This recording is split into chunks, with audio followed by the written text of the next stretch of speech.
গত ১৮ মাসে সাবেক গভর্নর কি এস আলমের কাছ থেকে একটা টাকাও নিয়ে আসতে পেরেছেন? এস আলমের কোনো কিছু ফ্রিজ করে অকশন করে টাকা রিকভারি করতে পেরেছেন? না, বরং কি করেছেন? জনগণের সাথে প্রতারণা করে ৫টি ব্যাংক একীভূত করার কথা বলে সমস্ত মানুষের শেয়ারকে তিনি সর্বনাশ করে দিয়েছেন। দেশের বেসরকারি এক টেলিভিশনে দেওয়া সাক্ষাৎকারে এসব কথা বলেন ব্যারিস্টার শাহরিয়ার কবির। তিনি বলেন, বাংলাদেশ ব্যাংক থেকে আজকে যেভাবে তাকে বের করে দেওয়া হয়েছে এটাই তার প্রাপ্য। জাতির সাথে তিনি প্রতারণা করেছেন। সে তো সাধারণ মানুষের কথা চিন্তা করেননি। আপনি ভাবেন গত ১৮ মাসে সে ব্যাংকিং সেক্টরের কোন জায়গায় নিয়ম ফিরিয়ে এনেছেন?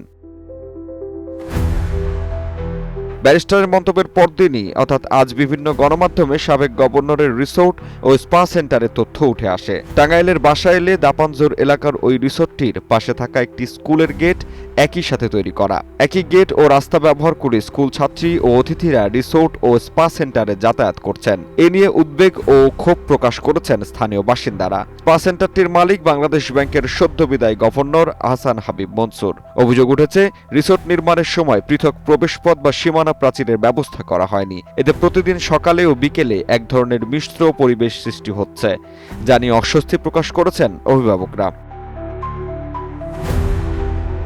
জাহিদ হাসান সাব্বির, বাংলা নিউজ 24।